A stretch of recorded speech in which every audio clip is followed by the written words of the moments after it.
নোটবন্দি, লকডাউন এই দুটো শব্দ ভারতীয় রাজনীতিতে আরও অপরিকল্পিত, আজও সিদ্ধান্তের প্রতীক। আর ঠিক সেই তুলনায় টেনে বিশেষ নিবিড় সংশোধন বা এসআইআর প্রক্রিয়াকে কাঠগড়ায় তুললেন তৃণমূল কংগ্রেসের সর্বভারতীয় সাধারণ সম্পাদক অভিষেক ব্যানার্জি।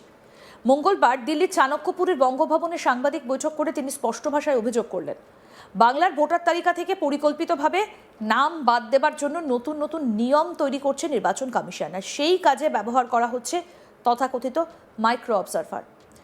অভিষেকের দাবি, এই প্রক্রিয়ায় শুধু রাজনৈতিক পক্ষপাতী নয়, প্রযুক্তিগত ত্রুটিকে হাতিয়ার করে ভোটারদের নাম কেটে দেওয়া হচ্ছে। তার কথায়, আমার কাছে এর অকাট্য প্রমাণ আছে।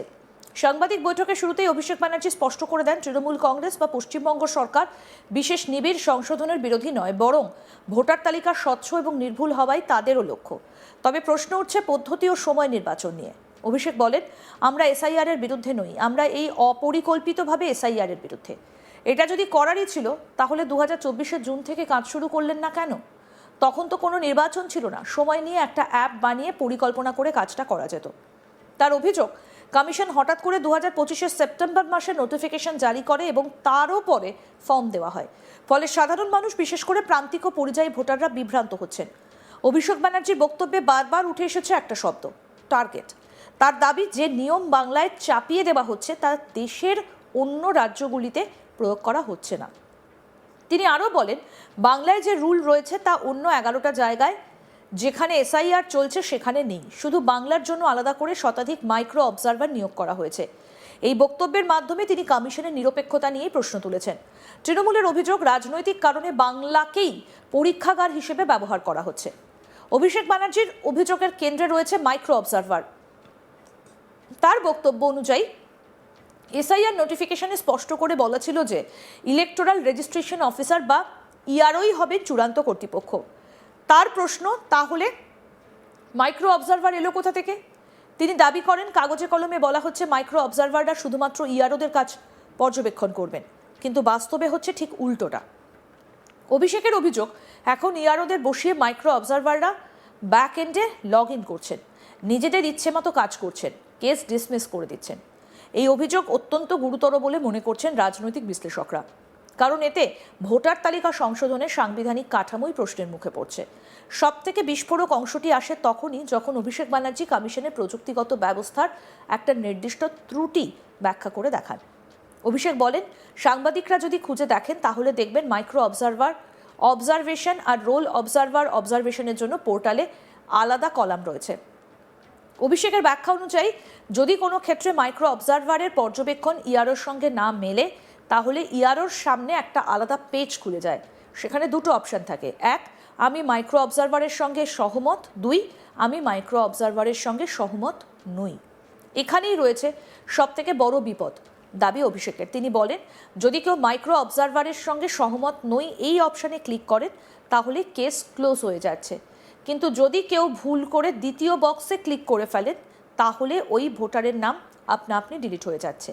অভিষেকের দাবি, এই ত্রুটির সুযোগ নিয়েই নির্বিচারে ভোটারদের নাম বাদ দেওয়া হচ্ছে। তিনি বলেন, আমার কাছে এর প্রমাণ আছে।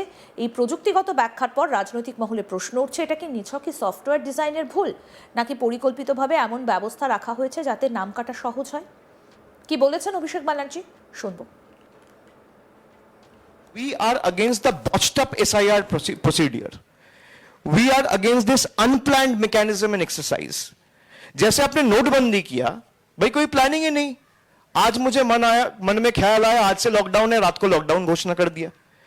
देश के करोड़ों लोग, खास करके बाहर जो काम करते हैं, कोई फ्लाईओवर के नीचे सो रहा है, कोई हाईवे पे सो रहा है, कोई स्टेशन में सो रहा है, कोई बाजार में सो रहा है, कितने लोगों के सर के ऊपर छत नहीं है। What is stopping the government and the election commission from planning and rolling out a proper, full-fledged, comprehensive SIR, which is eventually flawless? हमें कोई दिक्कत नहीं है। बंगाल में जो रूल्स एप्लीकेबल है वो बाकी 11 प्रदेशों में एप्लीकेबल नहीं है। Like दीदी said, 8,100 माइक्रो ऑब्जर्वर ये खाली बंगाल में लगाए गए। आप जरा सवाल पूछिए कि भाई बगल में आपके जहां पे एसआईआर हो रहा है, ना गुजरात में हो रहा है। सबसे ज्यादा डिलीशन देखो गुजरात में है, उत्तर प्रदेश में है, सबसे ज्यादा डिलीशन तमिलनाडु में है, सबसे ज्यादा डिलीशन बीजेपी वाले स्टेट्स में मध्य प्रदेश में है, तो वहां क्यों नहीं हो रहे एसआईआर? वहां क्यों नहीं हो रहे माइक्रो ऑब्जर्वर?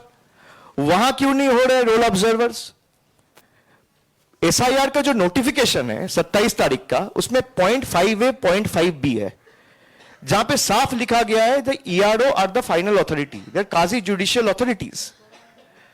अब ईआरओ को सुपरसीड करने के लिए माइक्रो ऑब्जर्वर्स को बिठा के इनके बैकएंड से लॉगिन खुलवाया गया है कि मुझे जो चीज मन करेगा मैं केस को डिसमिस कर दूंगा, डिलीट कर दूंगा, किसी को पता नहीं चलेगा।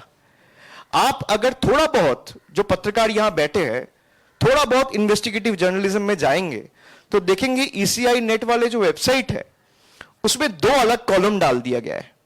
एक है माइक्रो ऑब्जर्वर्स ऑब्जर्वेशन, एक है रोल ऑब्जर्वर्स ऑब्जर्वेशन। अब जैसे ही वो ऑब्जर्वेशन दे रहा है, अगर वो अग्री नहीं कर रहा है ईआरओ के साथ, तो फिर दूसरा एक पेज में ईआरओ के पास लॉगिन जा रहा है, वहां पे 2 ऑप्शन आ रहे हैं, I agree with the micro observer, I don't agree with the micro observer. जब वो I don't agree with the micro observer दबा रहा है तो रिमार्क्स का एक सेक्शन आ रहा है, वहां पे रिमार्क्स डाल रहा है and the case is closed.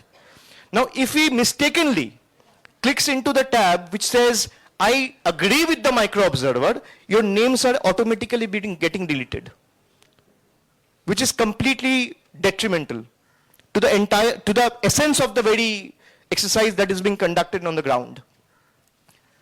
तो बंगाल में जिस तरीके से आप एसआईआर किए हैं, बंगाल में आपने लॉजिकल डिस्क्रिपेंसीज के केस, हम जब आए 31 तारीख को दिसंबर के महीने में, वो साफ बोले कि हम नहीं करेंगे। भाई कोर्ट ने तो हमने जो कहा उस पर मोहर लगाया, ये तो कोर्ट का आदेश से ही लॉजिकल डिस्क्रिपेंसी के केसेस हुए। लेकिन कोर्ट ने ये साफ कहा था जो लॉजिकल डिस्क्रिपेंसीज के केसेस है ये आप अलग से पब्लिश करोगे ना। इलेक्शन कमीशन दोनों को मर्ज कर दिया ताकि भाई बीएलओ को और दिक्कत आए, ईआरओस को और दिक्कत आए, डीईओस को और दिक्कत आए, जो भी इलेक्टोरल प्रोसेस में इन्वॉल्व है उनके ऊपर प्रेशर बढ़े, उनके ऊपर स्ट्रेस बढ़े। और इसको और एक बात है, इसको इंटेंशन है only deletion not inclusion. What about the new voters? Nothing is cleared. Election commission आप लोगों को यही कहेगा कि micro observers are only being appointed to observe. मैं यहां पे जितने कैमराज है, I am saying this on record, I have concrete evidence, मेरे पास वीडियो है, आप चाहोगे तो मैं भेज दूंगा, जहां पे माइक्रो ऑब्जर्वर्स का जो पोर्टल और लॉगिन आईडी क्रिएट किया गया है, if the ERO is agreeing with the micro observer's comment or observation, your name is automatically being deleted. I have concrete proof. And we will submit this before the court of law. That how the chief election commissioner, the entire election commission is misleading 140 crore people in the name of SIR. আরো update পেতে দেখতে থাকুন আজ তাক Bangla, subscribe করুন, notification পেতে bell button option press করুন।